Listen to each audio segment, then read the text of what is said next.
Cocaine Bear delivered brutal deaths in a very bloody way. Being based on a true story, the movie did a good job providing a character centered story revolving around these events. Although the bear never went haywire, murdering people, I didn't mind bending my suspension of disbelief. Though, there was a moment where it was broken. More of that later. The movie focuses on separate groups entering the bear's domain at the worst possible time. Since the bear has tried cocaine for the very first time, she cannot contain herself. She hungers for more and will stop at nothing to get another whiff, even if it means having to kill people for it. We open up on a plane, as a drug dealer tosses duffel bags full of cocaine out of an airplane. On his way out, he hits his head and falls to his death.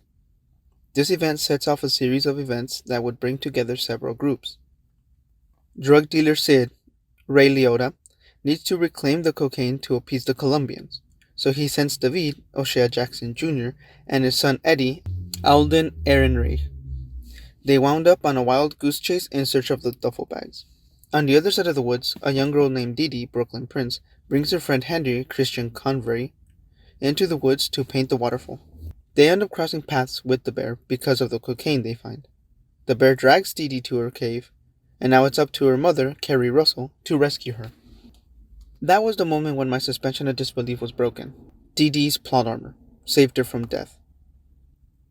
Instead, she is slightly injured and taken to a cave, where she is capable of leaving at any point in time but remained in the cave. Anyways, even though these characters were created for the movie, they managed to give each character motive, personality, and depth. My main analysis for the movie are minor and more afflicted by personal opinion. But here goes. Those are, the characters sometimes felt two-dimensional, and some shots were questionable. The first 10 minutes were spent introducing each character and part of their background. Sid has a drug empire and has to appease the Colombians. Eddie lost his girlfriend Joan. Heck, even the ranger has some character, as she likes Peter and isn't the best ranger. The part of that backstory comes in from her dialogue later. The issue lies when the characters felt two-dimensional. It's cool to see when a character has real depth, when they are more than just what we see. It's even better when they have double motives and their dialogue has subtext. Sid is a drug lord and a father, nothing more. His whole motive is to reclaim every ounce of cocaine, otherwise the Colombians will go after his family. Though this is enough to get by and justify his actions, there could have been more character that could tie in with the story. For starters, he doesn't seem too concerned for the well-being of his son. He doesn't care about his grief, his safety, and even denounces him when he finally stands up to him. As a result, it doesn't come across as character development on Eddie's part, because not only have we seen Eddie's caring side, the movie never really demonstrated Sid's caring side. We don't see Sid pushing his son too much into his business, so when Eddie said no, it broke Sid. What I feel Sid values more than his family is his empire, his image. So when the operation went south, he was trying to repair the damage done by one of his men. That's why his main motive is to fix the problem. Even after knowing he won't be able to get every bag of cocaine he went after, he still continues, because that's who he's written out to be. He might want everything to prevent the Colombians from going after his family, but they never delved too deep into it, just briefly mentioned it. We never see how far the Colombians are willing to go. We're never shown anything the Colombians are capable of.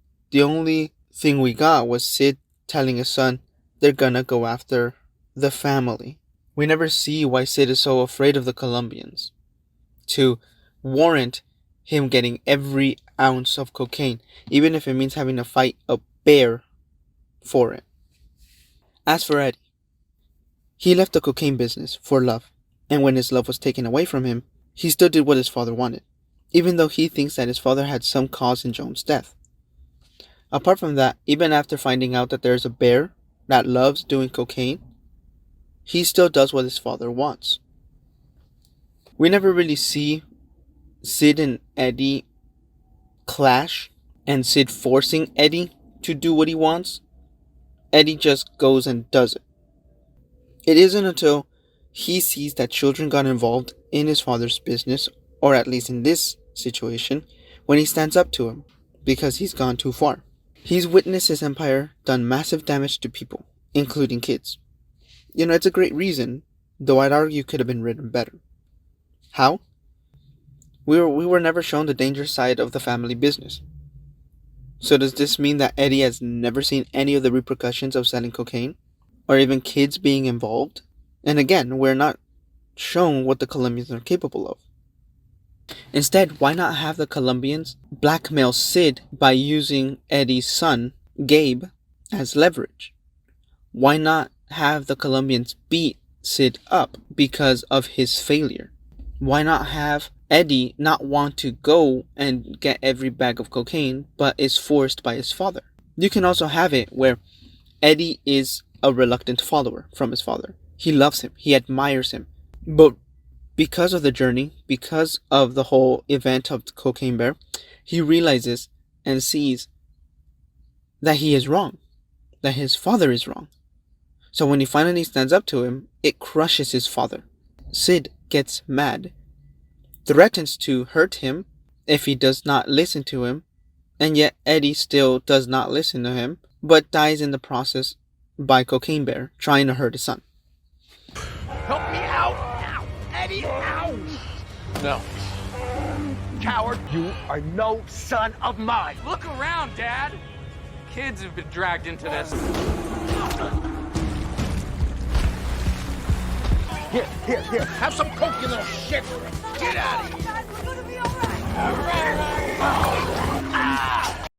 That way, we get better motives, better character development, and we have a chance to empathize with the character a bit more. Because Eddie ultimately changed perspectives when he encountered the children. And I feel it's because he saw the love of a mother who stopped at nothing to find her daughter, that he questioned his father's love for him, that he too questioned his love for Gabe. He left him, something that Sorry didn't do, and he noticed that. And even though this is what they were going for, I still feel that it wasn't as impactful, because we've seen that Eddie is a caring person. So when he finally stands up to his father, it doesn't come across as character development. Like I mentioned, if you would have switched Eddie and David's role, it might have worked better. It can also imply the message that even though the bear is depicted as the monster, the real monster is humanity's love of greed and power. It's what led to this chaos, and what ultimately the protagonist chooses to let go in order to survive.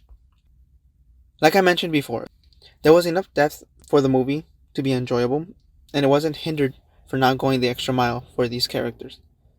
You have enough to sympathize and care for the characters. Enough to wish for their survival when their life is in danger. The other topics I'll briefly talk about, because again, they're nitpicking, but here goes. One thing that I don't understand the motive behind is the use of the flashbacks or the cuts. All they did was throw me off, especially when we go back to something we already saw. There was no need for these flashbacks at all.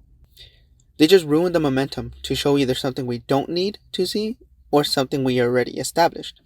For example, 2 instances where this occurs is when Bob says a trucker overheard a couple of guys at a bar.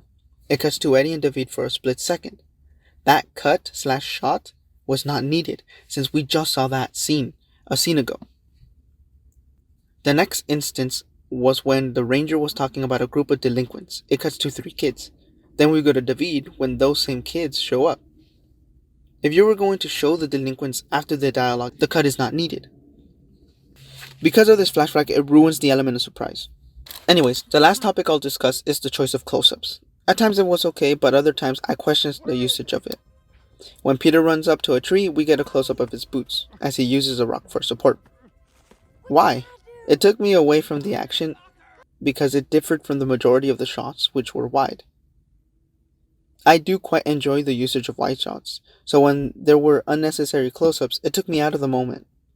Overall, Cocaine Bear was a fun movie. You get what you pay for. A drug addict bear capable of so much violence. And these days, I would rather watch this kind of movie than anything Hollywood has pushed these days.